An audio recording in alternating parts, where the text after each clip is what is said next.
કેવા કેવા કેટલી કેટલી વાતો મને આમ ધક્કા મારે છે, કેવા કેવા બલિદાન, એક એક વાતો જોઈ તો ખબર પડે. પણ હું શરૂઆતમાં તમને કહેતો હતો કે ક્ષત્રિય 18 વર્ષની વાતો મારી પાસે છે, મેં કરી છે. હમણાં જોગડા વણકરને નો યાદ કર્યો બધાને, પણ ક્ષત્રિયોએ જે બલિદાનો આપ્યા છે અમુક વર્ષોથી ખબર નહીં આ સિરિયલ ફિલ્મો અને હિસ્ટ્રીથી કોકે નોખા પાડવાનું એવું શીખાડ્યું કે આ બધા ક્ષત્રિયો એટલે આમ કરે તેમ કરે, પણ ટોયો થઈને ઊભો રહેતો હતો. એ મેં વાંચ્યું છે. ગામ આખાનો ટોયો હોય જેને તમે બસ, અને મેં કીધું હતું 5000 વર્ષમાં મને કોઈક એવી એક વાત બતાવે 5000 વર્ષમાં લખેલી કે ગામમાં ધીંગાણાનો ઢોલ વાગ્યો અને ક્ષત્રિયનો દીકરો ઘોડા ઉપર બેસીને લડવા નીકળ્યો. એટલે કોકે કીધું ક્યાં જાવ દરબાર? તો કે યુદ્ધમાં જાઉં છું. યુદ્ધ થાય છે એટલે ગાયું કોક વાળી ગયો મારા ગામમાંથી. તો કે પણ તમને ખબર છે એ ગાયું તો ઠાકોરની છે, એ તો ચૌધરીની છે, એ તમને ખબર છે એ ગાયું તો પટેલની છે, બ્રાહ્મણની છે, ગઢવીની છે, એ તમારી ગાયું નથી. તો દરબાર રાજપૂતે શું કીધું? એવું છે? મને એમ કે અમારી ગાયું છે. એમ કરીને ઘોડો પાછો વાળી લીધો. આવો 5000 વર્ષમાં એક ઇતિહાસ હોય ને તો એની વાત કરવાનું બંધ કરી દઉં. કોઈ દી બને જ નહીં ભલા માણસ. ગાયું ગમે નહીં હોય પણ વાર કરજો ધણી, કોઈ હોતો ધણી પ્રજાના સૂરનો થાય ભેટો. પછી કાળજા વેરતો હાથ જ્યાં સાંભળે કેમ બેહી રહે ક્ષત્રિય બેટો. કોઈ પણ હોય યુદ્ધના મેદાનમાં લાડડીને માંડવે મૂકી મૂકી અને નીકળી ગયા. અને રાજપૂતાણી પડકાર કરીને કહેતી હતી કાં મરીજો કાં મારીજો, પીઠ મદેજો લગાર નકર મારી સૈરું મેણા મારી છે. આ તો કાયર કેરી નાર. તમે વિચાર તો કરો કેવડા બલિદાન. ઔરંગઝેબ જેથી જાન જોડીને દિલ્હીથી નીકળ્યો ઔરંગઝેબ, અને ઉદયપુરમાં થી રાણા રાજસિંહ નીકળ્યા, અને કિશનપુર કે કિશનગઢ એવું ગામ, એક જ કન્યાને પરણવા 2 જાનું જાતી હતી. પેલા જાન ઔરંગઝેબની દિલ્હીથી નીકળી ગઈ હતી, અને પછી ચારુમતી જે હતી એમણે કાગળ લખ્યો ઉદયપુર મહારાજ રાણા રાજસિંહને કે રાજપૂત હોય તો તારી રાજપૂતાઈ જીવતી હોય તો તારા 60 વર્ષ છે તો તારી યારે લગ્ન કરવા તૈયાર છું, પણ ઔરંગઝેબને નહીં પરણું, એની પહેલા હું મરી જઈશ ઝેર ખાઈ. પણ મને એમ થાય કે હવે કોઈ રાજપૂતનો દીકરો બચ્યો નથી, એટલે આવી જા. આબરૂના ખાતર રાણા રાજસિંહ તૈયાર થયા. આ બાજુથી દિલ્હીની જાન આવે છે, જોજો અહીંથી રાણા રાજસિંહની મેવાડની જાન જાય છે ઉદયપુરથી. અને એમાં એક રાજપૂત જવાન રાણા રાજસિંહની સેનામાં કામ કરે, અને એ રજા લઈને લગ્ન હતા એટલે ઘેરે ગયો તો. લગ્નને 7 દી થયા હતા. સવારમાં 7 દી હજી લગ્નને થયા, પીઠી ઉતરી નહોતી. સવારમાં હજી ઉઠ્યો નહોતો. રાજપૂતાણી વહેલી ઉઠી અને પોતાને સ્નાન ધ્યાન કરી અને રૂડું કામ કરતી હતી, હળિયું કાઢતી કાઢતી તૈયાર થઈને કામ કરતી હતી. એમાં એક ઘોડે સવાર આવ્યો, બાગડતા બાગડતા બાગડતા બાગડતા કરતો આવી અને કીધું ક્યાં છે મારો મિત્ર? ઓલો એનો મિત્ર હતો, તેડવા આવ્યો. તો કે એ તો હુતા છે, તો જગાડો ખાસ કામ છે. ઓરડે હળી કાઢીને રાજપૂતાણી 17 વર્ષની ઉંમરની રાજપૂતાણી હતી, એ હળી કાઢી અને ગઈ જગાડ્યા. સ્વામિનાથ જાગો, તમારો મિત્ર બોલાવવા આવ્યો છે. એટલે જાગી ગયા. બહારનો દરવાજો તો એ ખોલ્યો રાજપૂતે, અને રાજપૂતાને કીધું તમે જાઓ કામ કરો, હું એને મળી લઉં છું, મારો મિત્ર આવ્યો. મિત્ર આવ્યો એટલે 2 ભેટી પડ્યા, બથ ભરીને મળ્યા. અને મળ્યા પછી મળતા મળતા કીધું ભાઈ જલ્દી તૈયાર થા. કાં? તો કે રાણા રાજસિંહનો હુકમ છે, એની જાન નીકળીશ મેવાડથી. દિલ્હીના બાદશાહ ઔરંગઝેબની જાન દિલ્હીથી નીકળી છે. જ્યાં સુધી રાણા રાજસિંહ લગ્ન કરીને પાછા ન વળી જાય ત્યાં સુધી દિલ્હીની જાનને પૂગવા દેવાની નથી ને યુદ્ધનો મોરસો તારે સંભાળવાનો છે. હા હા હા.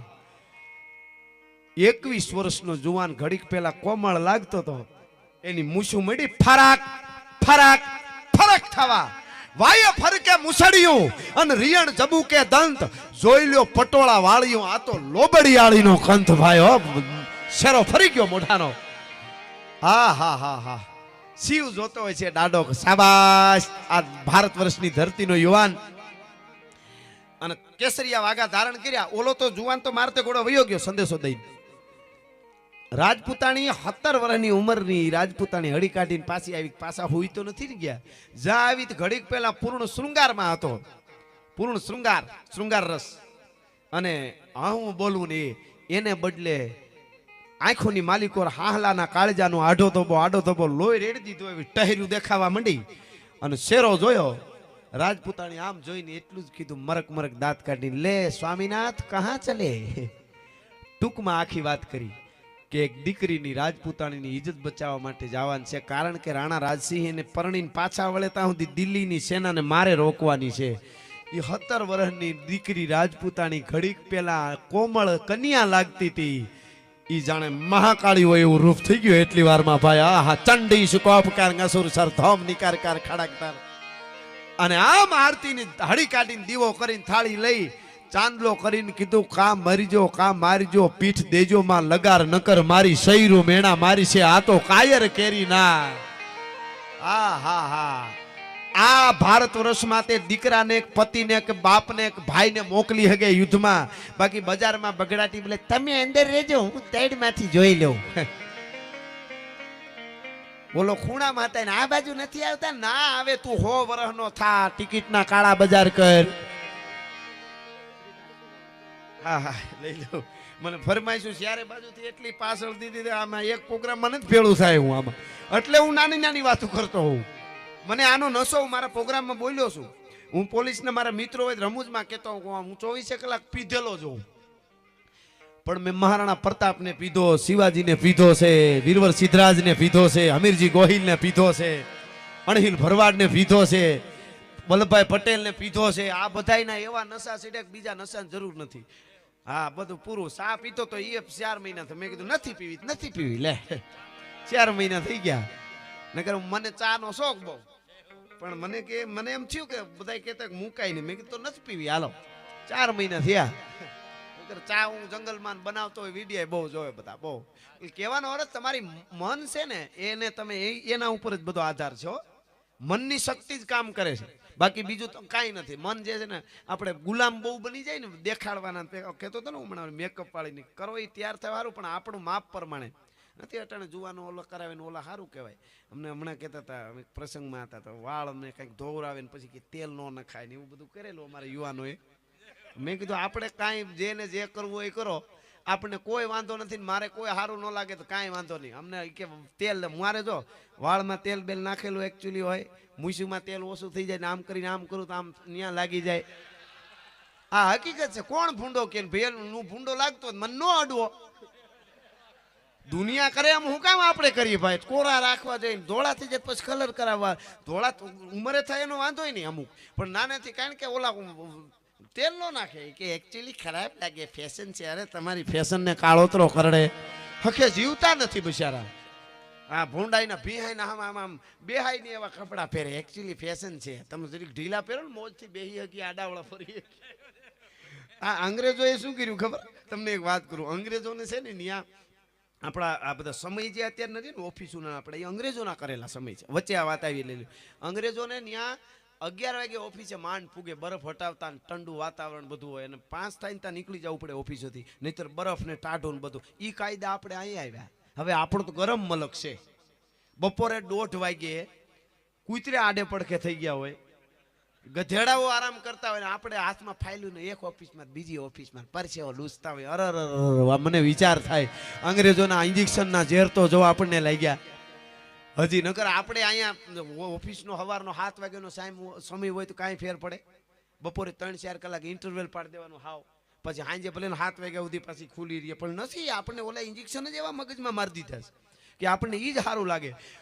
વૈશાખ મહિનામાં દીકરાના લગ્ન હોય, વૈશાખ મહિનામાં, અને ધમ ગરમી તડકો, તોય આમ પેન્ટ શર્ટ ને સારા પહેરો. એનો મને વિરોધ નથી આવતો, આ હેરાન થાય એનું કહું છું. બાકી બધું હારા ઊંચા પહેરવા કપડા. એનું કોઈ બેનું દીકરી જીન્સનું પેન્ટ પહેરે માથે ટી શર્ટ પહેર્યું હોય કે બગડી નથી ગઈ, અંદરની નારી શક્તિ છે, આપણી નજર સુધારો, એનો કોઈ વાંધો જ નથી. તો સમય પ્રમાણે પહેરે ને આનંદ, એનો પણ તકલીફ થાય તો નહીં. આમાં માંડ અંદર હામતા હોય ને આમ કર્યા કરવું પડે તો એવું હું કામ કરો? જરાક લાંબુ કરી નાખો ને. મારું કહેવાનું એટલું જ છે ખાલી, બાકી કોઈ પહેરવા ખરાબ છે જ નહીં એવું કાંઈ ના. એક છે હા ઉઘાડા લાગી એવા ન પહેરાય, એ આપણી પરંપરા નથી. આખું ઢકાય એવું હોય તો રૂડી. મારા દેશની દીકરી ભર્યા કપડાં પહેર્યા હોય જૂના, માથે ઓઢી હાલી આવતી હોય, એને પગે લાગવાનું મન એને જ થાય. એટલું ખાલી મારે કહેવું છે, બીજું કાંઈ નહીં. એ તો હકીકત છે ને, એ તો હકીકત છે. એટલે મૂળ વૈશાખ મહિનામાં દીકરાના લગ્ન હોય, વૈશાખ મહિનામાં. અને એ મહેમાન આવતા હોય ને વરરાજાનો બાપ બધાને મળતો હોય, સૂટ ને માથે આને ટાઈ ને કૂતરાની જીભ જેવું અહીં લાંબુ કરીને હજળ બમ હોય, ક્યાંથી હવા ન જાય. હવે હવા એક તો ઉનાળો, ભારતનો ઉનાળો, અને હવે ટાણે પછી કે શરબત લાવો ને ગરમી બહુ, આમે પણ થોડોક ઝભ્ભો પહેર લઈને હું કામે એટલો બધો હેરાન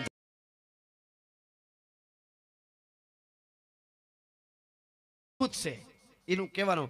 એટલે મૂળ વાત ઈ છે આપણી. પણ એટલે આપણે આપણી મોજમાં રહેવાનું. એમ વાળને કોરા ન રાખે, ક્યારેક ક્યારેક તેલ નાખી લેવાય. ના ના, આ તો તમને મજા આવે એમ કરજો. મારે તો ઓલું કે દેશી ખાતું એટલે આવું કઈ કહી દઉં, એમાં કઈ વાંધોય નહીં. પણ મૂળ વાત ઉપર આવું. 17 વર્ષની રાજપૂતાણી ઘડીક પહેલા કોમળ કન્યા લાગતી હતી, એ ચંડિકા જેવું રૂપ થયું અને પોતાના ધણીને કહે છે કે જાઓ ફતેહ કરો. બગાક જમ કરતો રાવત રતન ચંદાવત ઘોડલીની માથે સવાર થયો અને ટોડલાનો ટેકો લઈને ઉભેલી રાજપૂતાણી 7 દી થયા હતા હજી લગ્નને. હામું જોયું એટલે એટલું કીધું કે તમારું યુદ્ધના મેદાનમાં ધ્યાન રાખજો. તો કે હા મારું, હું જાઉં છું હવે છેલ્લા જય માતાજી, પણ તમારું રાજપૂતાણી ધ્યાન રાખજો. હું પાછો આવું ન આવું એનું નક્કી નથી. હવે જો આ આપણા ભારત માટે લડે છે, આમાં કોણ કહી શકે કે મને મજા ન આવે? રાજપૂતને એકને જો આમાં મજા આવે આવી વાતોમાં, બીજા ન આવે ને તો એના પેઢીઓના પાપ પ્રગટ્યા કહેવાય. આ હું હકીકત કહું છું. હા મને, કારણ કે આ તો કેવા આને તઈ ક્યાં જોયું તું? જે જે દેશ માટે ધર્મ માટે લડ્યા છે એને કોઈ દી જ્ઞાતિનું નથી જોયું. એટલે રાજપૂતાણી તમારું ધ્યાન રાખજો. આપણે લગ્ન ને 7 જ દી થયા છે, હવે હું પાછો આવું કઈ નક્કી નહીં. તો કે મારો ધર્મ મુજે પતો વેસા, તું થારો ધર્મ સંભાળ. નીકળ્યો ઘોડલી દરવાજે ગઈ ને ગેટે પૂગીને પાછી વાળી વળી આવી. રાજપૂતાણી પાછો આવું ન આવું નક્કી નથી હો. જય માતાજી, તમારું ધ્યાન રાખજો. મારો ધર્મ મુજે પતો વેસા, તું થારો ધર્મ સંભાળ. અને વળી ડેલીએ વળી પાછો વળ્યો. 1 ને 2 ને 3જી વાર પાછો વળ્યો ને રાજપૂતાણી ઓરડામાં વહી ગયા હતા. દાસી ટોડલે ઊભી હતી. દાસીએ કીધું, અરે દાસી આમ જોયું હામું. તો રાજપૂતે પૂછ્યું ક્યાં ગયા ઠકરાણા? તો કે ઈ તો ઓરડામાં વહી ગયા. તો કે દાસી રાજપૂતાણીને કે નહીં, અમારે પરિણાને 7 જ દી થયા છે, હવે હું યુદ્ધમાં જાઉં છું, પાછો આવું એવું લાગતું નથી. ઔરંગઝેબની દરિયા જેવી સેના, મને મરું એ વાંધો નહીં, પણ અમારા લગ્નને 7 દી થયા. રાજપૂતાણીને કયો કંઈક નિશાની આપે, હે કે એની નિશાની ભેળી યાદ તરીકે કંઈક લઈ જાઉં, કંઈક વસ્તુ મને આપે. અને દાસી હળી કાઢી. 3જી વાર પાછા વળ્યા મારા દરબાર. કા એમ કે કંઈક નિશાની આપો ને, 7 જ દી થયા છે લગ્નને, એટલે કંઈક ભેળું યાદ હોય તો સારું લાગે મને. નિશાની માંગી. 3જી વાર પાછા આવ્યા. તો કે હા.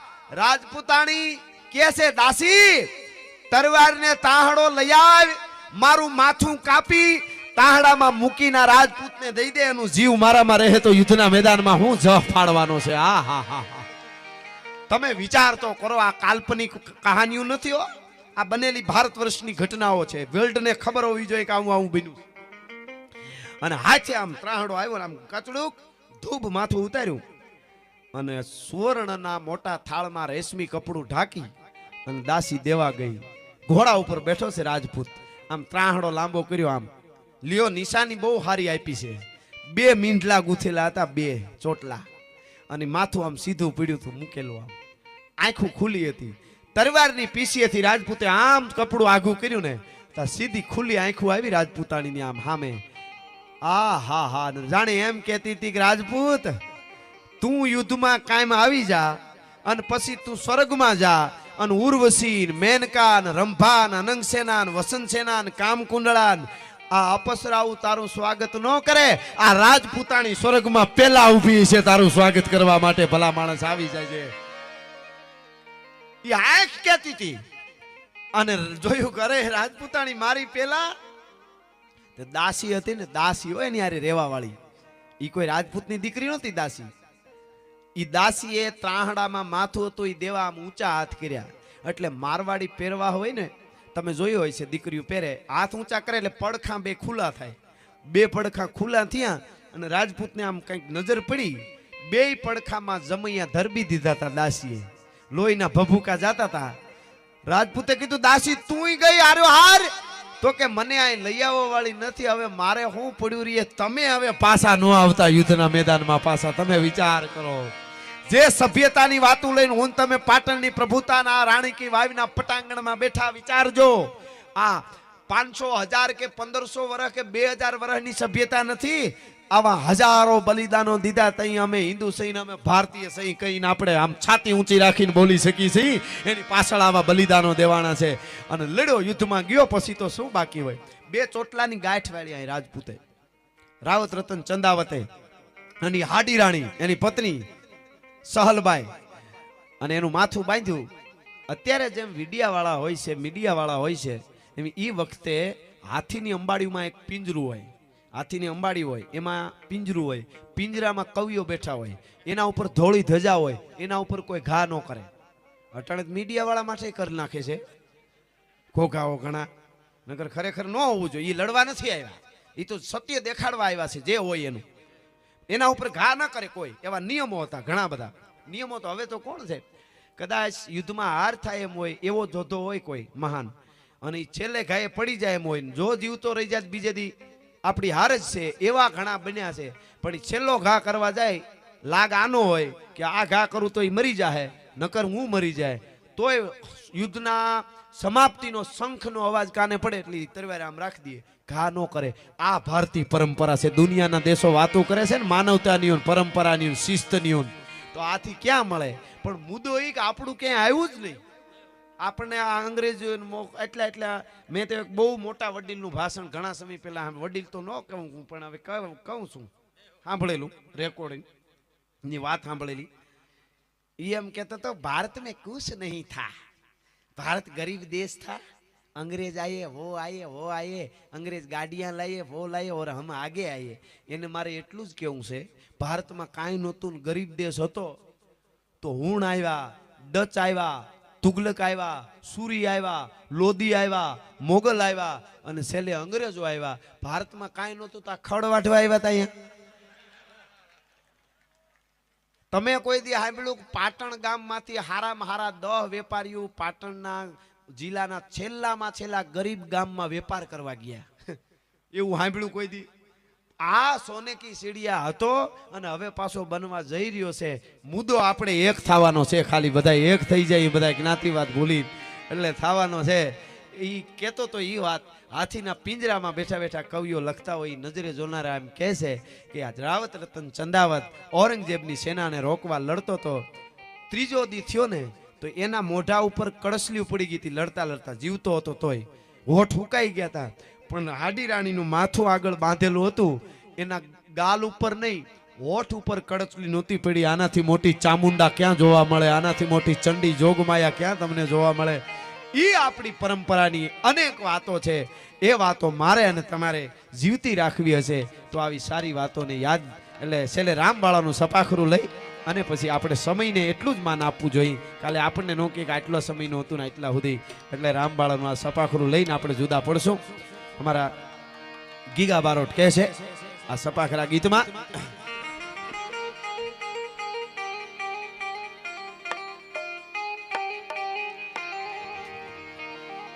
હાદા તોડિયા પાંજરા વાળા હાંકળ લેથી બાગ છૂટ્યા બાગ બોલી નામ રામ થયા હાથ બાગ નામ છૂટા સિંહ જામુ જાળા પછુટા પેનાગ જાણ છૂટા ગાસ માન કેન છૂટા જમની બાગ કાળા ફાળ મેગો વાળા પલ્લે કાળા વેર જાય પાડ વાળા રીકા કાળા રગ કાળા ફૂલ ઓદાળા મુઢેળા વાહે વાજવાળા નોર ફડ કાડે તાળી બંદુ કાળી બાગારા ટૂર